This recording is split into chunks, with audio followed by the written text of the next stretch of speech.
Sepertiga itu anggap saja malam itu ada berapa jam? Pada jam 6, ada 12. Ya ada 4.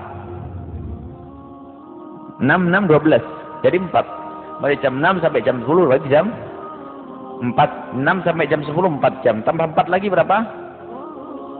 Jam 2. Kurang lebih jam 2 ke atas gitu. Jadi kurang lebihnya seperti itu. Sepertiga malam itu jam 2 ke atas. Sepertiga akhir. Jadi malam itu dibagi 3.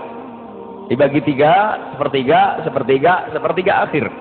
Luar biasa. Itu adalah waktu-waktu yang dahsyat dan hanya para kekasih Allah. Dan kalau sudah orang biasa dengan bangun malam, beker itu tidak berlaku.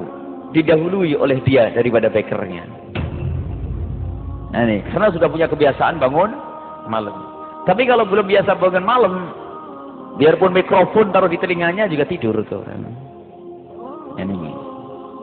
Jadi kita perlu membiasakan dengan kebaikan, insya Allah. Yuk, jangan sia-siakan waktu. Bagaimana para berindu keridhaan Allah, berindu kemuliaan, tapi tidak pernah kenal gimana rasanya bangun malam. Dan memang ada satu kelompok orang suatu ketika heran. Padahal minal muslimin, dari orang Islam. Bingung, tanya ngapain kamu jam 3 bangun? Pertanyaannya nanya temennya. Temennya itu ada di satu tempat, saya ditanya oleh tetangga, ngapain kamu jam 3 itu kok bangun? Jadi menunjukkan bahasanya kampung orang itu jarang mengerti bangun malam. Kok tanya temennya ngapain? Terus kamu jawab apa? Ya ngapain aja lah. Dipahami tapi yang mulai tidak paham. Jadi mereka taunya adalah bangun malam kalau seandainya dia hendak bekerja. Ketahuilah bahwa bangun malam yang dimaksud di sini diantaranya adalah sholat. Kalau tidak membaca Al-Quran, yang penting kita memohon kepada Allah, mengadu kepada Allah. Dan sholat adalah sebaik-baik amalan yang perlu kita lakukan. Kalau seandainya cukup berzikir pun boleh, karena itu. Dan dalam keadaan haid pun, para wanita-wanita itu seharusnya jangan libur untuk mendapatkan kemuliaan sepertiga akhir itu. Cuman ceritanya jangan sholat begitu saja. Anda bisa bangun malam, tetap membuatkan kopi buat anak-anak, membuatkan minuman buat anak-anak sama suami. Bangun, sholat sambil berzikir. Anaknya sholat tahajud, suaminya tahajudan. Dia berzikir, indah. Jangan libur, sholatnya libur. Bangun malam libur. Buatin kopi suami libur. Sampai setiap masa haid itu pasti suaminya bikin kopi sendiri. Nggak begitu. Jadi tetap saja bangun malam ini. Maka kami himbau kepada siapapun yang kebetulan punya pekerjaan itu qiyamulail terus. Jualan sayur itu kadang-kadang mulai jam 2. Oh, enggak apa-apa, diniati saja. Lidah Anda harus basah dengan zikir kepada Allah sambil jualan sayur di Jakarta terus sana. Masya Allah, Allah, subhanallah, la ilaha illallah, astagfirullah. Sebelum keluar Anda mulai dengan sholat. Dengan sholat beberapa rakaat Anda tutup dengan witir, keluar dengan zikir Allah, luar biasa. Kalau Anda bekerja di situ 2 tahun, berarti 2 tahun Anda punya kemuliaan semacam itu.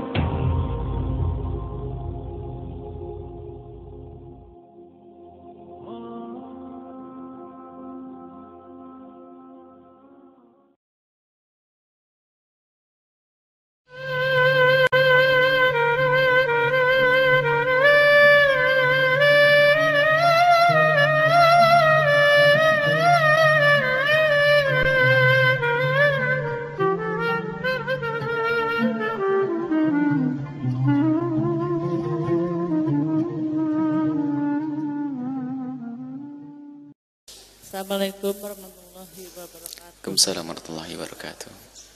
Mau nanya itu kalau kita itu arisan tuh. Didekatkan mic-nya Ibu ya.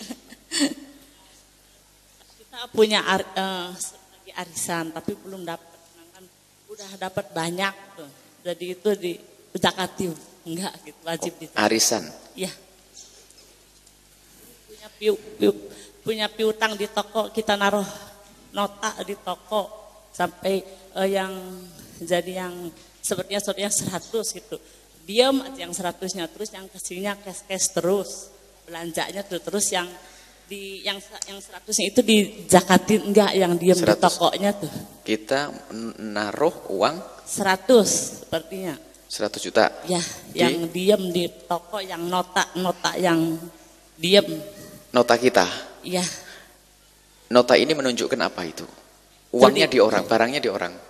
Barangnya di orang, kita naruh piutang gitu di toko. Terus yang kesininya sih dia kalau belanja kontan terus, jadi yang 100 itu dizakatin enggak. Jadi kita naruh nota di toko. Di toko. Kemudian kita mengambil lagi ke toko membayar. Kalau dia belanja kesininya sih cash terus, yang 100-nya diem aja. Diam. Di mana diamnya uang itu? Ya diem, enggak bayar. Belum bayar tuh yang waktunya zakat dizakatin enggak yang 100. Kita punya toko, ada orang ngambil nota bon itu terus ya. Baik. Kita piutang. Baik. Assalamualaikum warahmatullahi wabarakatuh. Assalamualaikum. Arisan tidak wajib zakat. Arisan tidak wajib zakat. Karena zakatnya uang itu harus setelah berputar 1 tahun dan sampai nisab. Kalau uang itu wajib dizakati kalau sudah nginep 1 tahun. Kemudian nilainya tidak boleh kurang dari 50 juta atau kurang lebihnya. Seperti itu. Tahun ini ya, hari ini 2015. Kita pulang dari Yaman cerita tentang emas sebelum berangkat ke Yaman. Lah kok jauh beda harga. Jadi setiap tahun kan ada perbedaan nilai emas. Kurang lebihnya 80 sampai 90 gram emas. Nilainya kurang lebihnya 50 juta. Jadi kalau ibu punya duit 50 juta nginep berputar 1 tahun, syaratnya nginep 1 tahun, mencapai nilainya kurang lebihnya 50 juta, maka wajib dikeluarkan 2,5%. Tapi kalau nginepnya tidak sampai 1 tahun, tidak. Sehingga arisan tidak wajib mengeluarkan zakat, termasuk ibu jual aset, jual rumah, jual tanah, harganya 10 miliar. Banyak banget. Jual rumah harganya 10 miliar, maka ibu tidak wajib zakat. Sebab ibu jual rumah sendiri, bukan ibu jual beli. Cuman ada orang panitia zakat rakus, nggak bisa ngelihat orang punya duit. Dikit-dikit zakat haram.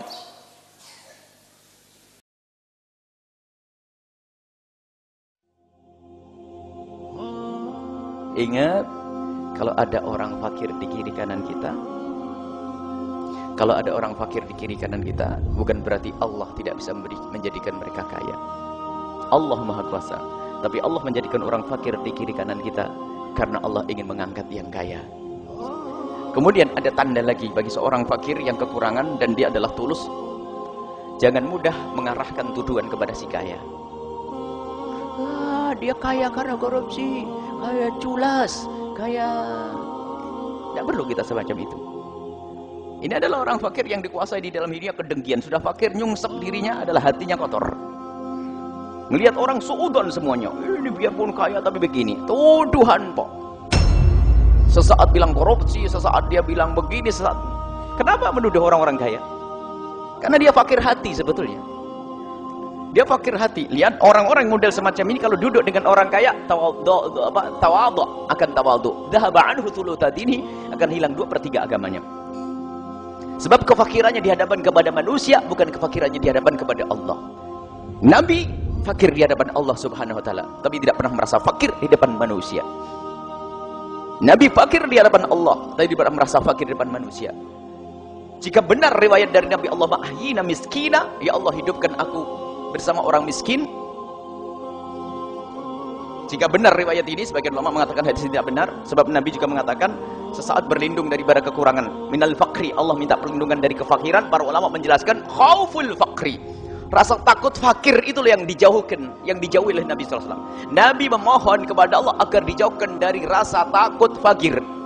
Sebab yang namanya takut fakir itu orang kaya pun bisa, bukan orang fakir saja. Khauful fakri, orang kaya raya takut fakir, padahal duitnya banyak, mau sedekah takut fakir nanti. Ini adalah kebusukan jiwa.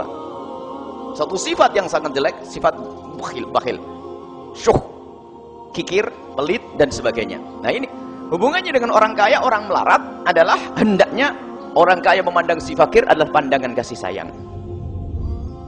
Dan orang fakir melihat orang kaya jangan pandangan kagum, terpesona dengan kekayaannya akan menjadikan imannya hilang.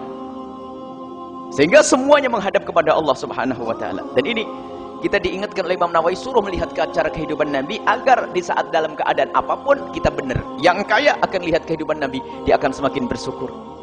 Dia akan merasa mudah bersyukur, dan kemudian setelah itu apa? Akan hidup hatinya untuk orang fakir. Dan si fakir pun melihat kehidupan Nabi, dia merasa senang karena apa?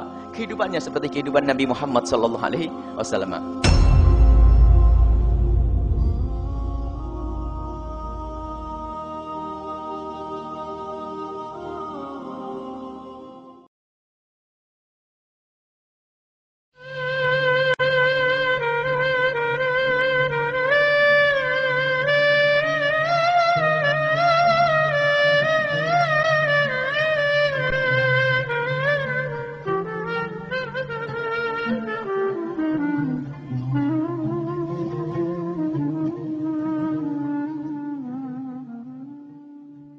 Assalamualaikum warahmatullahi wabarakatuh.